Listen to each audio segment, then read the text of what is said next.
So we got an airbag problem right here. I see the airbag light's been on this, and my theory is it's the clock spring in here. Well, looking over this, we've got the Nissan. I scroll down.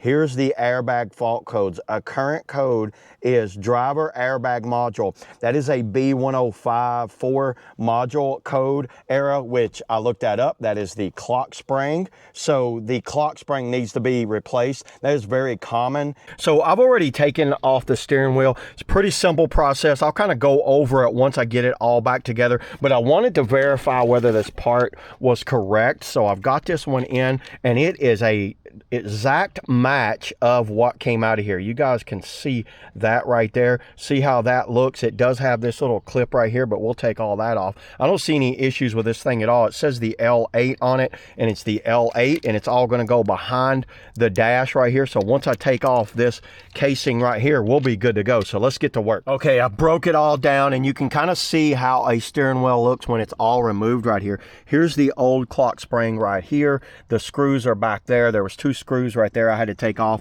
I'm leaving it just like that. I had a little cover on this clock spring. I just pulled it off. These pop off by squeezing down these two tabs, and they pop off. Pretty simple. Your windshield wiper on that side, your turn signal on that side. So far, everything looks identical to the other one. Now, I've got a airbag error code. So that's what happened is when you have that airbag error code, more than likely you've got a problem with this clock spring. This is made to turn while you're turning the wheel, and it keeps like the wires from tearing up in there. So I'm going to go ahead and put this on, clear the code, and let's see what happens. Okay, we got the clock spring installed there. It was these two screws right here, just some Phillips head screws. You plug in back here, and there's two plugs on the back, and it's pretty much finished. Now, all we're going to do is line up everything and start putting it back on. Okay, I just went ahead and cleared the airbag code on this thing, and everything works, everybody. That's just the seatbelt light, and check this out. You can turn that off.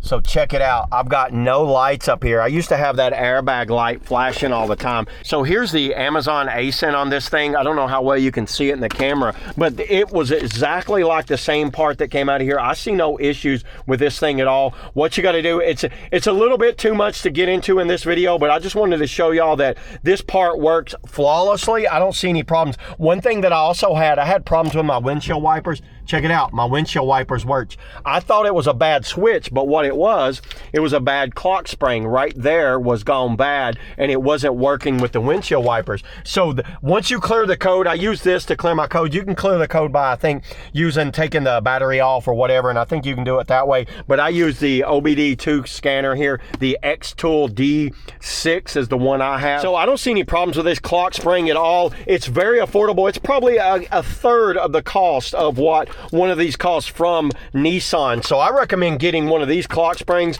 and then do a little research and learn how to take this off. And once you pull all the steering wheel off, it's actually, I had this whole job done in about 45 minutes, and it's really just messing with little connectors is what took me the longest time. So yeah, there it is, everybody. That's all I got on the, Nissan Versa clock spring. See y'all in the next video.